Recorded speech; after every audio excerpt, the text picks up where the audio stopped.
in it, just the general area. Any thunderstorms that move through the area in the next few minutes might have a little bit of rotation, and extra rotation than expected, and then this is exactly what happened. Also, something to note, plenty of lightning strikes right now, over 500, so plenty of lightning strikes. This is a loud storm moving into a populated area here in North Pensacola near Ensley, Cantonment, and so on. What I'm going to do here is zoom in. I want to look at some of the places that are possibly going to be impacted by this storm, and I'm going to have to switch it back to velocity here because let me switch back around here because it's kind of hard to tell where this is. So I'm going to circle the broad circulation right here, and it is moving generally in the direction of Highway 29, just a smidge north. Let me get a distance here. This is about 2 miles north of where I-10 goes through Pensacola. Is there a tornado on the ground right now? We have no confirmation of that. What we do know, however, is that there is some gusty winds with this. And in fact, in the last scan, it looks like the rotation's kind of dying down, and now we have a core of strong winds with this storm, and that'll be moving through Pensacola. We're talking Gonzales, Highway 97, Highway 297A, Kingsfield Road East, Campus Boulevard, campus of some of the universities there, West Florida, or am I saying that right? Yeah, West Florida, yes. The campus there. So big thunderstorm moving through North Pensacola right now. So we're keeping track of it here with meteorologist Jason Smith and myself as well. And we're going to kind of switch back to velocity. Yeah, it does look like, Jason, that this velocity has kind of cooled down a little bit. It's broadened out a little bit, and what happens is these could be potentially brief, what we call spin up tornadoes, and so they can form up and within 5 to 10 minutes down on the ground and then back up into the sky. And so we did have a report of a water spout over Mobile Bay earlier too with this, so we know there's some rotation in the atmosphere. Of course, water spout not nearly as dangerous as a tornado in this particular case where we have a tornado warning in effect.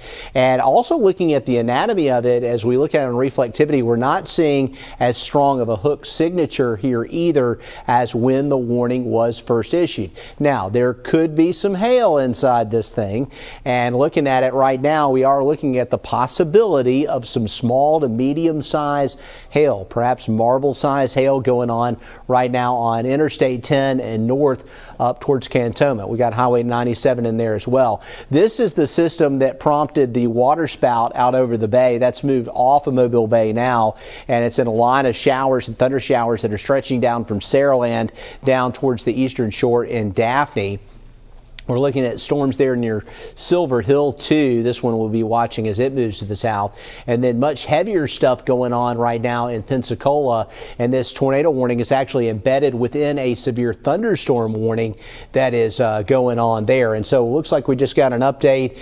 This down at 7:39 with the actual warning being issued here. Still a flash flood warning in effect for Okaloosa County near Crestview here along Highway 85 for some of the heavy rain that fell earlier. We could see some localized flooding here in Pensacola as a result, and this warning is up right now for the rotation area that's near Beulah Road, but it also includes the north half of Pensacola, including I-110 and Interstate 10, Ferry Pass, and up towards the University of West Florida here as this moves on off towards the east. Now, we have seen a little weaker rotation or broader rotation going on with this, and hopefully we'll be able to drop this warning before it gets into Pensacola. But already the area of rotation is starting to get a much higher populated area than it was when it was around County Road 64 and County Road 87 in Baldwin County. A lot of neighborhoods in here, a lot of communities, Beulah, Cantonment, Muskogee, and the west side and the north side of Pensacola. And we're also seeing very slow travel going on right now on Interstate 10. We're noting on our traffic tracker that it's extremely slow because of the heavy rainfall on Interstate 10. And if we've got a tornado or have had a tornado in this area, obviously that would have the cars at a standstill as well. So travel not advised on Interstate 10 between Pensacola and Baldwin County. Nicholas? Yeah, I just wanted to mention that really you shouldn't be traveling at all really in North Pensacola at this point because it's just too difficult.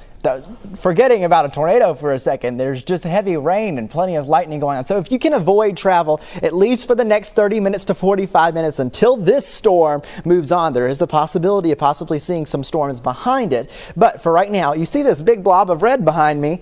That's just heavy rain, and that's going to cause issues, and we've seen that it's caused issues on I-10. Also, an interesting note, the main part of the circulation did go, and I'm going to go back to velocity, the main part of the circulation did go right over I-10, and that is where we're seeing, and I'm monitoring it on our traffic tracker, some slowdown here. You see this core of strong winds that was right here. That went right over I-10, right pretty much, I can't remember exactly how close the rest stop is, the welcome centers are there, but it's, it's right close to the border. So pretty much where those are located, there's one of the welcome centers. You see where that is? Looks like we had a core of strong winds that went previously over that area. And I want to see how strong those winds were, because it's probably caused some issues there, maybe even a little bit of impact to like the trees there. It's a very forested area. And let me look at the wind measured there. So the possibility of 70-mile-per-hour winds in that little rotation couplet. Also, notice that it was a little tighter. The couplet was a little tighter at 738. It is now 749, and we go to the current radar picture, or current velocity picture, I should say, and it is a much different story. And as you can see across the area here, across Pensacola, North Pensacola here, north of I-10, getting towards Cantonment, Gonzales, and so on. Just heavy rain right now, and it looks like that is not as much of a serious situation. So getting some updates now, and I'm going to go back to the watches and warnings. So we're getting some updates on the watches. And looking at it here, it looks like we're dropping. Have we dropped that tornado warning? Yes, we have just now. So, Jason, well, it looks like we have dropped this tornado warning. Now, as we were showing you here on Fox 10, it looked like the rotation was briefly very strong right about the time the warning was issued, and 5 or 10 minutes later it has weakened. So we're going to get you back to programming now, but we're going to keep an eye on this because this line has slowed down and we still have a lot of rotational on this line in places. Nothing that is prompting a tornado warning right now, but it did prompt a tornado warning for a while. We may see another one or two of these before we roll into Fox 10 News at 9 p.m. So stay with us here on Fox 10. We'll keep you